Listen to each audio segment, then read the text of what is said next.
Welcome. This is Detailing Addiction. I'm Dr. Susan Blank, and you're listening to America's Web Radio. Today I have with me in our lovely offices at the Atlanta Healing Center, David Donaldson and Michael Daly from the Atlanta Healing Center. Hi, guys. Hello. Hi, Susan. We're trying this new format to see if the long trek that we sometimes have to make on Tuesday afternoons can't be done a little bit easier by broadcasting from our office. So we hope that this works well. If you have any comments, please go to America's Web Radio Facebook Live page, and you can give them comments there, or you can leave your thoughts with us on our Facebook page, Atlanta Healing Center, or the Atlanta Healing Center website at www.atlantahealingcenter.com. Excuse me. We hope that you all had a lovely holiday. And because of the holiday, we decided that we were going to have a little bit of a different show today. Reminded because, number one, I spent a lot of time watching college football games. Number two, some time chatting with patients after their holiday experience. And number three, recognizing that this time of year, it's really very common for people to binge drink. Mm-hmm. We're not talking about necessarily people having the disease of addiction and drinking in their normal way, but we're talking about people that might not have addiction that can still find themselves in a lot of trouble binge drinking over the holidays. So 'tis the season for binge drinking, and we thought we'd talk about some of the risks, some of the dangers, and some of the literature around this. So your thoughts, guys? Well, a lot of the articles that we looked at are specifically connected to binge drinking and different aspects that it has on the mood and on anxiety. But I think more in terms of the initial discussion related to how there are a lot of people who will binge over Thanksgiving, Christmas, and New Year's, because that's kind of associated in our society with what you do over Thanksgiving and Christmas and New Year's, right. Whether you're binging on alcohol or you're binging on turkey. There's this whole, we're gonna way over consume. And as you were saying, people can get themselves into major trouble, and they can end up with a diagnosis as a result of that trouble that's gonna go with them for the rest of their life if they're not somewhat mindful of what's going on. So spending some time there, I think, is just really important. And I think even to clarify for people what binge drinking is and what is low risk. And those of you who are watching us, you can see I did do the bunny ears, low risk. Low risk drinking for anybody over the age of 65, anyone 65 and older, or a female of any age. Low risk drinking is described as one standard drink and no more than that per day, and no more than 7 standard drinks per week. So a standard drink is often a definition that we need to help people with, because you would be surprised how rarely you actually get served one standard drink. True. And most alcoholics are not going to go back to a place that serves them a standard drink. Right. They're looking for the places that are going to be much heavier than that. But there are standards based on the type of alcohol, whether it's a beer or a glass of wine, right, or a shot. A standard shot is 1.5 ounces of alcohol. Mm-hmm. Now we got a camera to look at. And the beer is 6% by volume? No, 3%. 3%. Yes, you're drinking a little heavy octane there, Mr. Daly. IPAs. Years and years ago. Years and years ago. They didn't even have IPAs then. So a standard beer, 12-ounce container. That we aren't looking at the high gravity beers that are 9%, or some I've seen even as high as 13%. That would be consistent with 3 or 4 drinks. So you have to look at the amount of alcohol in the container of beer, and it should be the 3.5%, and no more than 12 ounces is a standard drink. Wines differ a little bit on the type. So as we know, red wine has more alcohol per volume than does white. So the standard drink of red wine is 4 ounces. Now, my little water bottle here is 8 ounces. This is a little water bottle. This is not a giant, huge water bottle. My little water bottle here, half Is of this two would be 2 standard drinks drinks of wine. If it were red wine. If it's white wine, you can have 5 ounces. So 5 ounces for white wine because it has lower alcohol content. 4 ounces of red wine, standard drinks. So again, if you're a woman of any age, if you're a man or a woman over the age of 65, 1 standard drink per day, no more than 7 per week, and no, you cannot save up all 7 for the holiday weekend. That would be a binge. That would be a binge. So if you are a man under the age of 65, low risk drinking, not no risk, but low risk drinking is defined as no more than 2 standard drinks per day and no more than 14 per week. So that is probably a lot less alcohol than most people think of when they're thinking about Drinking alcohol patterns? Yeah, alcohol consumed. And that's low risk. It's not no risk. Correct. Because as a lot of studies have begun showing, there is not a safe amount of alcohol in terms of the impact it's having on the body. When we're talking about binge drinking, classically we talk about people having 4 or more drinks in a single setting. Correct. And some of the studies will define binging a little bit differently, but we pretty much have always thought about it in terms of 4 or more in the same singular little drinking event is a binge experience. I know most college or a lot of college students, when they think about binge drinking in college, 4 is just the start. Right. 4 is just Is where the this is what we're pre-drink. having before we go out to go do some actual drinking. So that's the pre-party drinking. So we're still talking about binge drinking that's way less than a lot of people when they're actually binge drinking. Correct. So with those parameters defined, I think for a lot of us, if we were around alcohol all over the Thanksgiving holiday and people were drinking in our presence, again, not to take others' inventory and not to be judgmental, but to really be aware of how much alcohol gets consumed, particularly on a day where the drinking time isn't after 5 p.m. It may be that people are coming over early for brunch, or they're coming early to tailgate before one of the college games. And so when drinking begins earlier in the day, it seems a whole lot easier to consume a lot more significant amounts of alcohol over a period of time.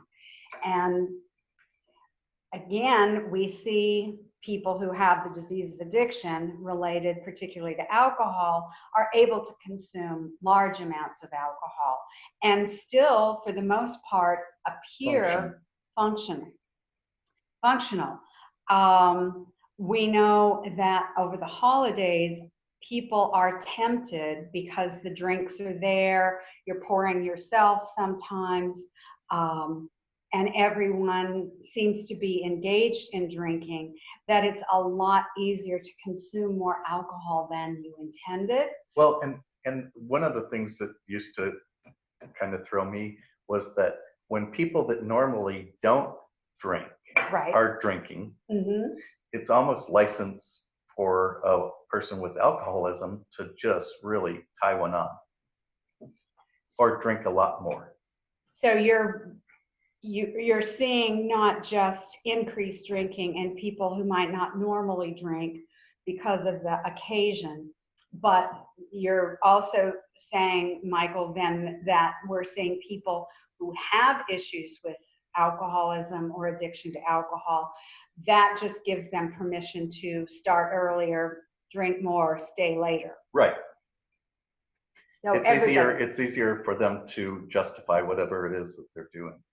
So everybody begins to have some issues with drinking potentially in these kinds of situations.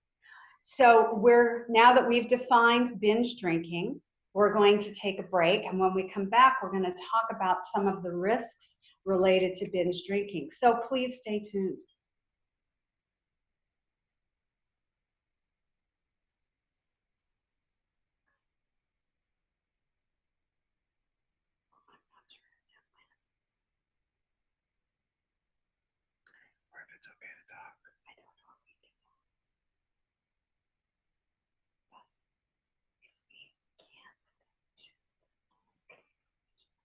Which one of these do I go to?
We're doing 12-minute segments.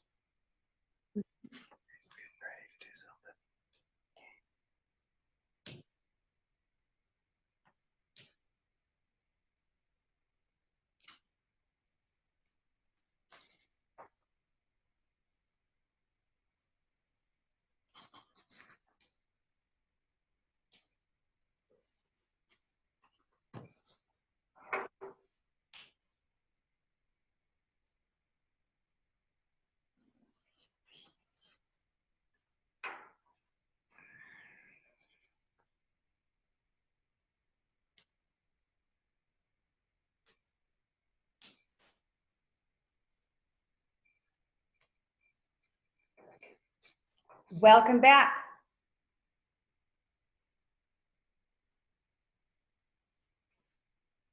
Welcome back. This is Detailing Addiction. This is America's Web Radio, and you're listening to Dr. Susan Blank in our Atlanta Healing Center treatment program. With me are Michael Daly and David Donaldson from the Atlanta Healing Center, and we're talking about binge drinking. Have experienced by watching some TV shows and talking to some patients. Apparently there was probably a lot of binge drinking going on over the weekend. And because of that, we thought we should spend a little bit of time on this subject because this is dangerous. It's dangerous not just for people who have the disease of addiction, although certainly this is a time of high relapse when people are in situations and locations involved in activities where alcohol may be available, stress is high, and the risk of relapse goes up exponentially. But I want to, even though we clearly acknowledge those issues, and with our patients in particular, I want to back up though and talk about the risks associated with binge drinking for people who don't have the disease of addiction. Mm-hmm. There was a very interesting study that was released last March of 2019, from the University of Illinois at Chicago, which was talking about the effects on adolescents later in their life if they binge drink as a youth. So binge drinking, even if they stop drinking and don't go on to have a problem with alcohol or other drugs. This study showed a very interesting relationship with the development of anxiety. What? Go ahead, go. No. But what was so interesting, it's really looking at the epigenetics, Yes. which is how not necessarily what your genes are predestining you for, but how your genes are responding to the environment and the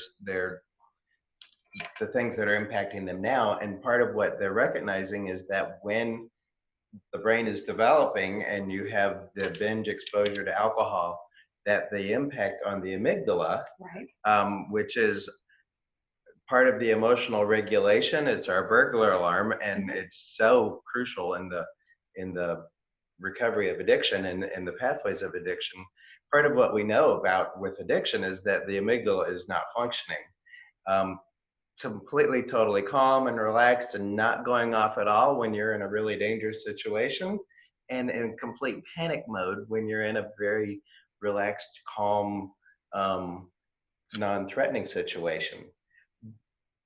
Part of what the study is showing is that when the developing brain is exposed to binge levels of alcohol, that it is impacting the development of the amygdala, and that perhaps helps to explain part of why we see the amygdala responding. What it's showing for them, though, is that it's creating anxiety in later in life. So it's causing what I don't know that they've gotten so far as to say cause, but they are at a point of saying that there's a much higher tendency towards anxiety. Among adolescents who have binge drank as children and then going on later on in their life and they're no longer consuming alcohol. What, just real quickly, what constitutes an adolescent? I think that'd be helpful for our audience. Well, I think the Atlanta Healing Center definition of an adolescent is anyone under the age of 25 if they're a woman, or 26 or 27 if they're a man. Technically, the definition of adolescence is usually somewhere from the ages of 12 to 16, 17, or 18.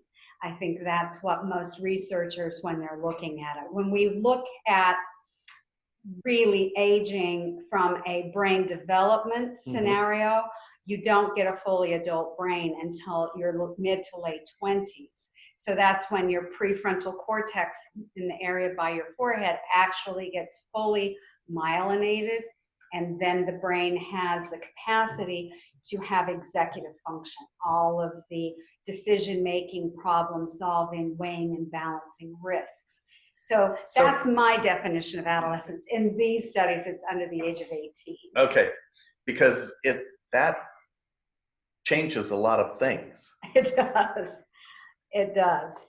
And I just want to point that out. Thank you, Michael, because that's a good thought. What we consider adolescence and adolescent behavior is often not the norm within what we would call the adolescent, by definition, age group. But I imagine in these studies, yes, adolescence is still under 18 or correct, up to 18. Correct.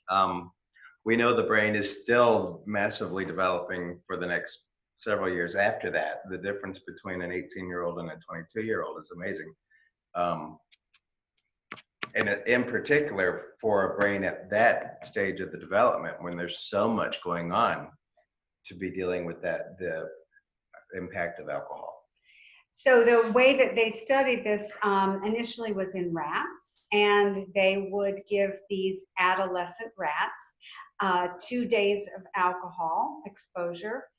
Then they would give them 2 days of no alcohol in their watering dish. Then they would give them 2 days of exposure. And this is how they simulated heavy binge drinking for human adolescents. And they were able to see that these rats, then taken away from alcohol and allowed to mature, that they were much more likely to exhibit symptoms of anxiety.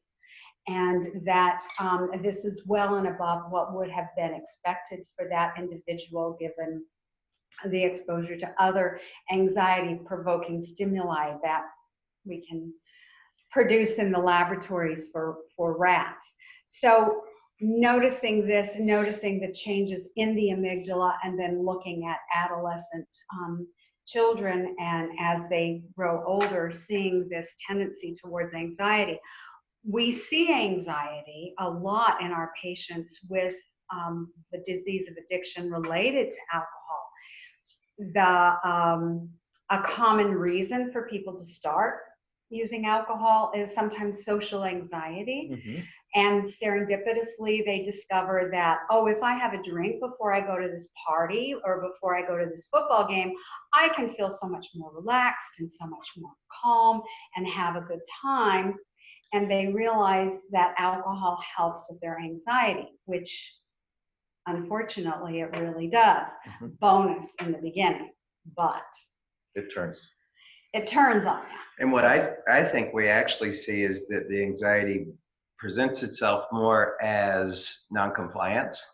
Mm-hmm. That so often, because the addicts don't have the ability to just express, hey, that makes me really anxious, they'll end up just not doing what they agree to do, or what you suggested, or what they said, oh yeah, that would be a wonderful thing, I should do that, but they end up not doing it. And as has been pretty common in a lot of our current clients, is that they'll end up binging on other things, binging on Netflix, turkey, food and television, or video games, mm-hmm.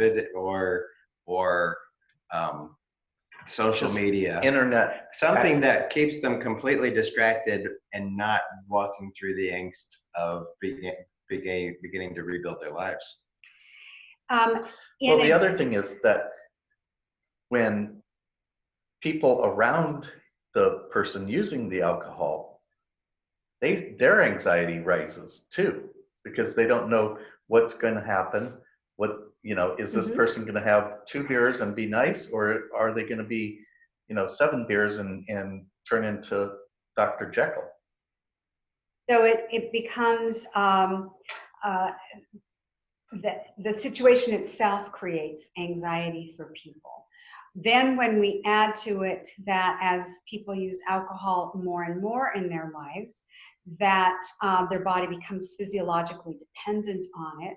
And when the alcohol is removed because they slept overnight, or they've made a decision that I'm not going to drink for Lent, or I'm going to take January off from alcohol, when they take away alcohol for a few days, a few weeks, even a month or two, then now they've got 2 things happening. They've got the withdrawal, which creates the situation of increased blood pressure, increased heart rate, increased body temperature. Their burglar alarm system is going off. Their sympathetic nervous system is discharging. And that creates a feeling of withdrawal and a feeling of anxiety, plus their own anxiety disorder that they may have had is now no longer treated. It's exacerbated. And so now we've got even more anxiety. So we see this really commonly. But this study from the University of Illinois, Chicago, I think is one of the first ones to really show that even if that person doesn't go on to develop the disease of addiction or have addiction manifested in its life, that this early exposure during this critical phase of formation of our burglar alarm system, our amygdala, that early exposure to alcohol in a binge drinking form, which, let's face it, that's how most adolescents use any drugs. It's when they have an opportunity, they use as much as they can. Mm-hmm. So when they're now exposing the brain, and the amygdala is having to cope with this sudden shift in the neurotransmitters within the brain, the chemistry of the brain, the direct toxicity of alcohol in the brain, we see that these brains are now wired to be more anxious. in the future. And this is an epigenetic change. This person may not have had an issue related to anxiety before. We're going to take a break. When we come back, we'll talk more about the risks of binge drinking. Thanks for listening.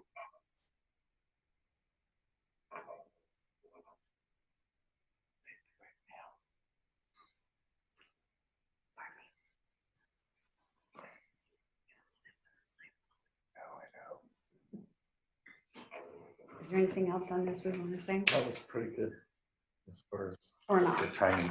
Yeah. Okay. How about this one?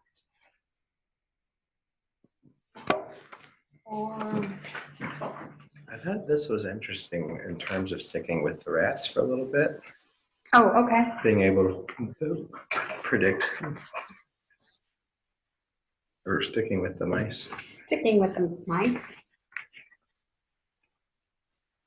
I think this is diverging because increased marijuana use, not because of decreased drinking. I do too.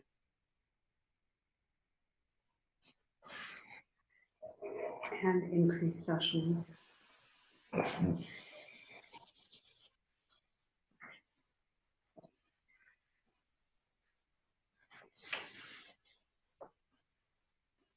Do we have him muted, or does he have himself muted? I have no idea.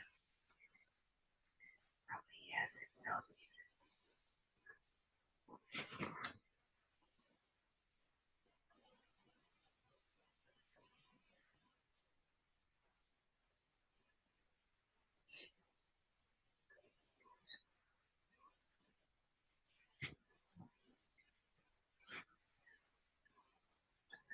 He just went there.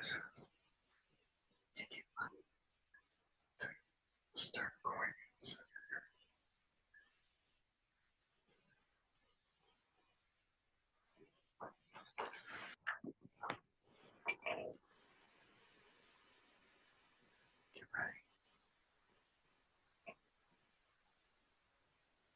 Welcome back. This is Detailing Addiction. I'm Dr. Susan Blank.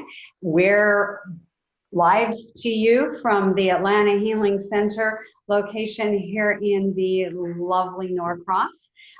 With me today are Michael Daly and David Donaldson from the Atlanta Healing Center.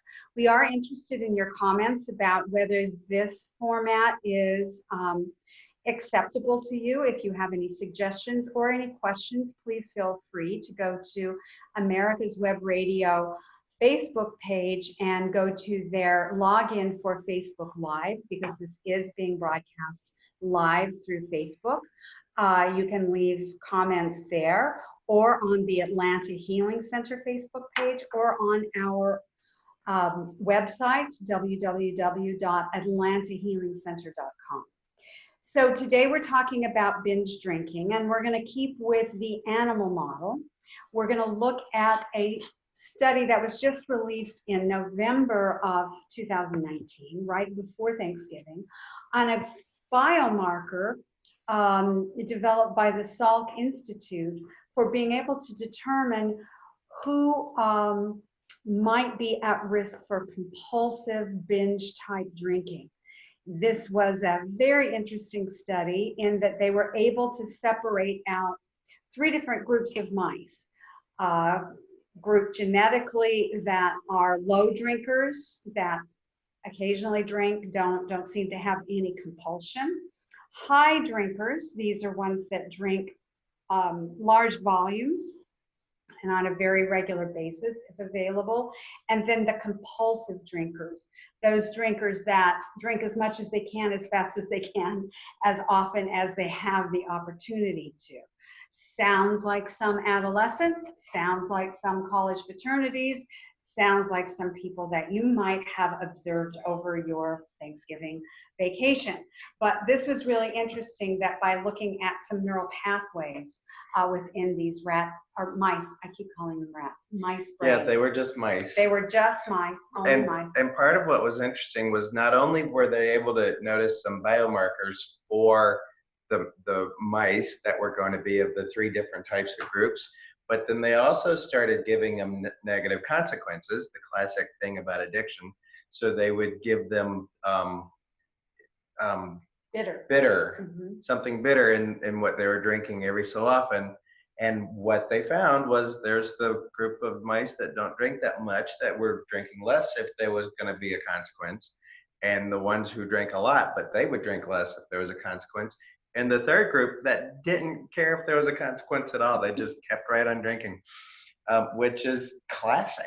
It is classic. It's our classic definition, actually, of the disease of addiction, which is continued use in spite of consequences. We know that for people that have the disease of addiction and the compulsive use of drugs, alcohol, or addictive behaviors, that consequences may slow them down, but it's not going to stop them. Ever. And that it's usually something outside themselves that intervenes. It's not their own, oh, I don't like this taste.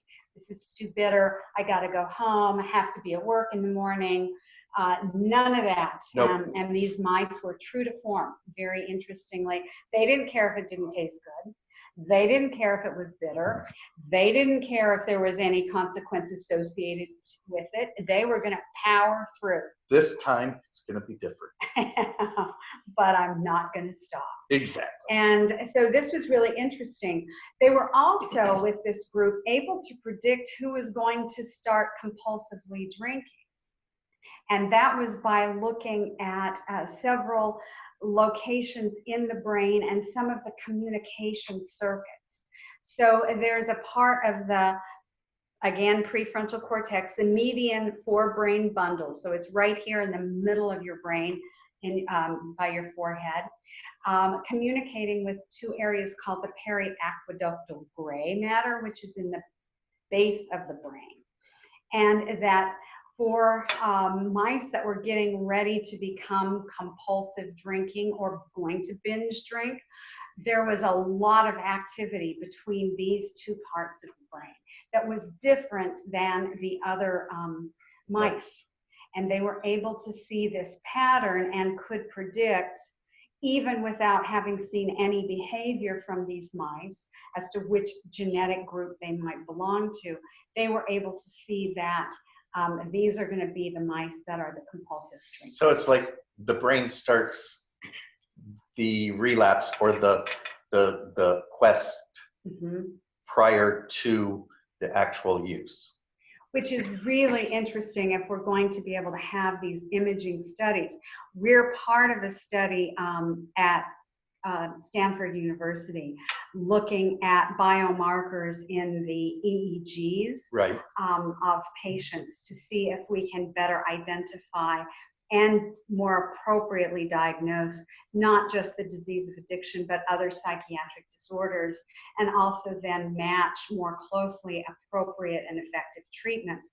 So this idea that there are biomarkers in the brain, the way the brain behaves in certain circumstances, the way we're hooked up, if you will, going to be a lot more information about this in the upcoming years, but very exciting time. And this was really interesting that they could predict who was going to be in which of these categories. And the thing, I'm just looking at this from the kind of, we know that a lot of times. Right. And as an alcoholic, many of us grew up in families that there was a genetic disposition towards it. Right. And that didn't even stop us. Right. You know, so even if we know ahead of time and we can predict, that doesn't mean that we're going to stop just because of a prediction. Right. And unfortunately, as we have learned, just simply educating someone about the disease of addiction. Well, this is what you have, and these are the genes, and here's your own genetic testing, and here's what your brain map looks like. That in and of itself is not sufficient, because consequences... Be damned. Thank you. Yes.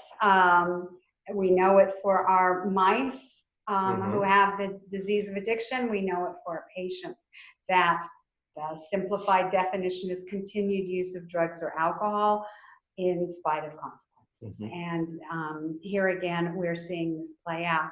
So to your point, and before we go on to our next one, Michael, that would make many people say, well, then what's the use? If consequences don't matter, if this is brain wiring, if it's genetics, then, are these folks just hopeless? And is there anything that we can do then to help people? Well, I think that a lot of times a person has to go through whatever path they're going to go through. They've got to finally reach a bottom where the consequences do matter, and the consequences have gotten so great or their life has become so horrible that they take action. And that's sad, but it's many times that's the case. But we know that people do get into recovery who have had these patterns, because the fact that we're able to now begin predicting these patterns doesn't mean that we haven't seen these patterns for a long time. Correct. And initially, when 12-step recovery first started, it was the bottom of the barrel people saving each other. But their whole philosophy was, hey, we can help people get out of this sooner than we did. And that's been shown to be true. Definitely judges sending people to treatment has been shown to change lives and change family patterns. Part of what we talk about with our family groups is the fact that you're here isn't necessarily going to keep your kids from trying alcohol, but real often they won't have to go as far down the pathway as you did because you've introduced recovery into the family system. So I think that, yes, treatment helps. Treatment works. People do get better. Families do heal.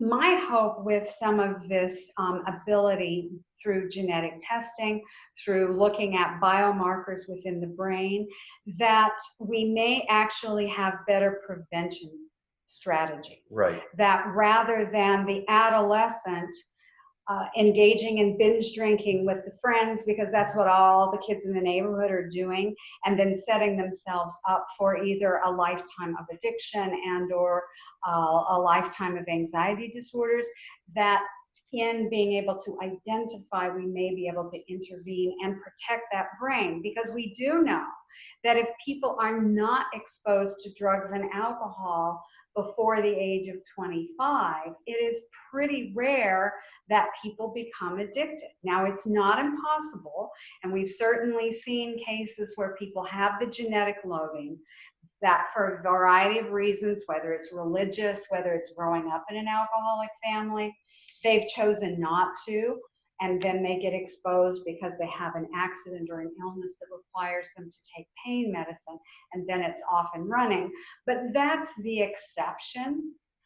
If we can keep kids away from exposure to drugs and alcohol, marijuana, nicotine, alcohol, if we can do that, we have a much greater chance that their brains will not be affected nearly as tragically, that they are less likely to develop the disease addiction. So my hope is with these biomarkers that we'll actually be able to mitigate some of the impact that this disease has. You know, a lot of people out there talk about the addiction cure.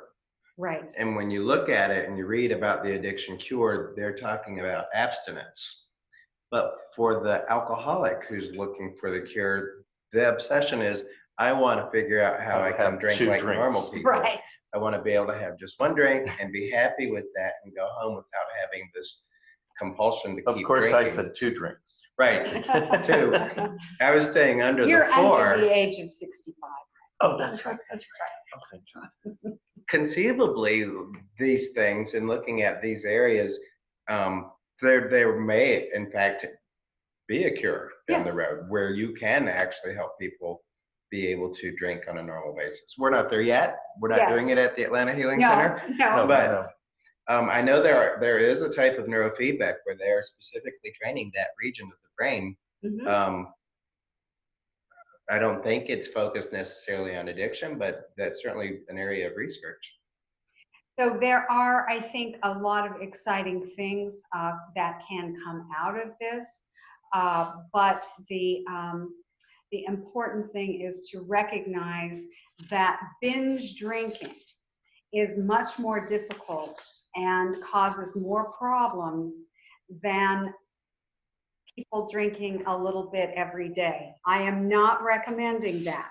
I am not saying drink a little bit every day. But what I am saying is that binge drinking creates significantly more problems for your brain and your liver and other body functions than if someone is doing low risk drinking, 1 to 2 drinks, depending on their gender and age, per day. So well, binging is dangerous. Binging is dangerous. And not only is binging dangerous, but it's also giving a false hope. Correct. So we're going to take a break. When we come back, we're going to talk a little bit more about binge drinking. So please stay tuned.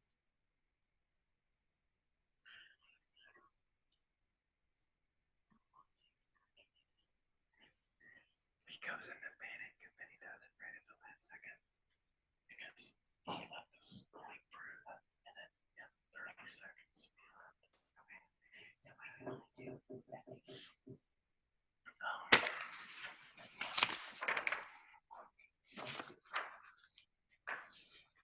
This one spoke to family as well as, didn't it, the advertising? Yeah. I wish we could hear. Advertising, peers, family. I thought I saw that somewhere. Yeah. Advertising and parents and peers approval. Mm-hmm. Drinking were significant protectors. Iowa State.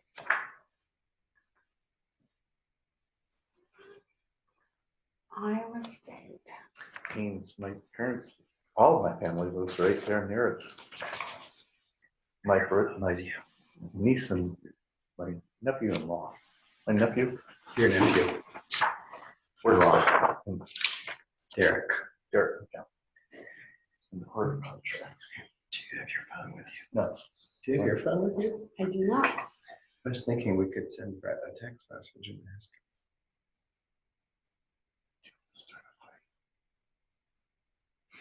Y'all put me in the middle. I can't do anything about it. I can't read. I can't read. It's very easy. Okay.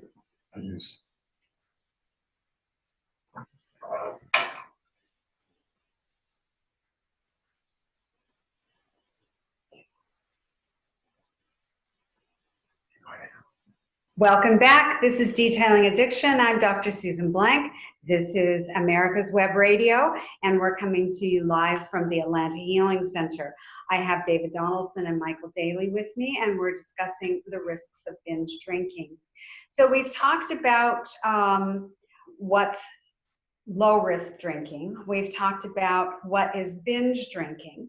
We're certainly aware that adolescents in binge drinking, bad idea. We're aware that anybody in binge drinking, probably a very bad idea. But why do we think there's more binge drinking? And this article was really interesting to me. One that was released in early November of 2019 from Iowa State University. The amount of money spent on advertising alcohol, particularly advertising alcohol to adolescents. And this was pretty eye-opening. I mean, it was directly proportional. The amount of money spent by the company was able to predict what brands the students, looking at high school students, what brands they were going to recognize, which brands they had tasted, which brands they had tasted in the previous month, and which brands they predicted they would be consuming as adults. So definitely the advertisers' well-spent dollars was a massive predictor of what the adolescent population would be drinking. And they were looking at the high school. They were looking at high school students who, let us all remember, are not legal to drink. Right. Who have to, in a certain way, get possession of this alcohol through, through means that briberies, threats, petty theft, you name it, they will do it. But I think this is something that certainly the tobacco companies had learned a long time ago, that most kids start being exposed to tobacco very early, 12, 13, 14 years of age, and that the first brand that they smoke, the brand that their parents smoke, is very likely to be the brand that when they are actually old enough and legally can smoke, to be the brand they will buy and continue. So if you get a customer early on, then you are very likely to have a customer. The brand loyalty is very strong. Yes. And this was a really interesting study because they looked at a little over 1,500 middle school and high school students. Half of them had had one alcoholic drink in the past year. 31% had had one or more drinks in the last month. And 43% engaged in heavy regular drinking. Middle school and high schoolers. So that was very interesting. When they were asked to name their favorite TV commercials. So they weren't specifically said, what's your favorite beer commercial? They said, what's your favorite commercial? Alcohol-related ads had the highest reaction, followed by soft drinks at 31%, specific fashion brands, 19%, automotive and sports teams. A quarter of those said that they owned alcohol-related products. So t-shirts, hats, banners in their rooms. These kinds of products were owned by cozies. Cozies, yes. Yeah. 41% of these children had brand name alcohol-related products, merchandise, which I think is really astounding. 99% of middle schooler and high school students surveyed had heard of Budweiser and Bud Light, the top spender of advertising money, and 44% said that was their preferred brand or branding. So direct correlation between most money spent, most recognized, and acquired. And so part of the study was looking at the advertisers and the approach they're using to grab the children's minds. Right. They're using cognitive studies to know what grabs hold of a children's mind. And part of what they recognize is if it's put out there in a story form, then the person, and they were specifically looking at children's minds, pay attention and grab hold of it. And I think about like the famous Budweiser commercials where you see the horses and the Clydesdales and everything. And the dog. You picture the dog and the being rescued and all of that. You see the whole story and you remember Budweiser beer. Right. Yep. The use of humor, kind of silliness, cartoons, those kinds of things also really appeal to kids. Not saying they don't appeal to adults, but it's so specific for appealing to children. One of our favorite commercials right now here in the Atlanta area is the one for Xfinity TV with the Slowskis. It's these two turtles, three turtles, a husband, wife, and kid, and they are just everyday life, Slowskis, really hooked on doing things their own way, nothing too fast. And it's Xfinity TV. We know that. We think about it. We subscribe to it. And it works. And it works because it's grabbing a story and it's these cute characters with a cute name.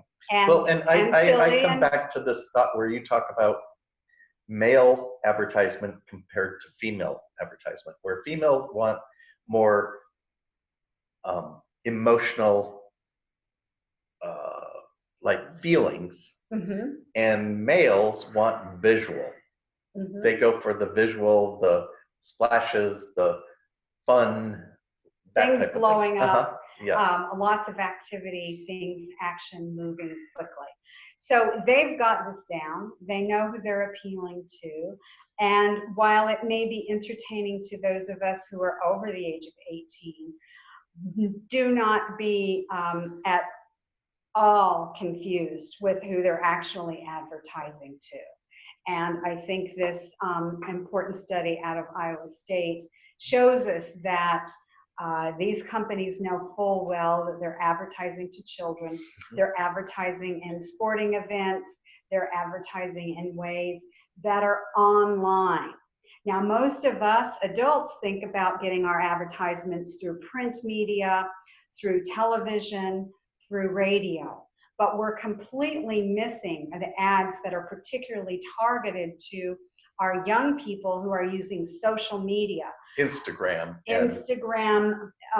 Facebook. Well, they don't use Facebook. They don't. I'm sorry. I just aged myself. That's very old. But when they're using these other forms of social media and they're getting these very quick, funny, bright, catchy kinds of ads directed to them with a lot less control, that many times their family members are not aware these kids are seeing.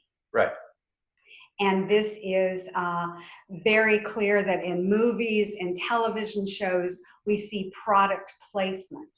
The particular beer that is being consumed, the alcohol that's being consumed within the movie within the TV show. Just like I brought up earlier, I know this is off topic as far as alcohol, but I noticed recently, since the vaping has become popular, we're seeing a lot of vaping commercials. We're seeing a lot of talk about, various scents and flavors and that type of thing and how it's clean.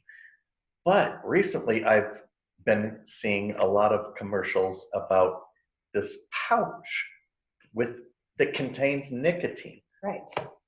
There's no mention that it's chewing tobacco, because tobacco is banned, but they can advertise this because it's a nicotine pouch. Right. The FDA can control the advertising of tobacco and tobacco-related products, but nicotine is the wild, wild west. So as they are able to produce these advertisements, particularly we saw this with Juul, that it was directly being advertised to children. The flavoring, the colors, the people advertising were children advertising to other children.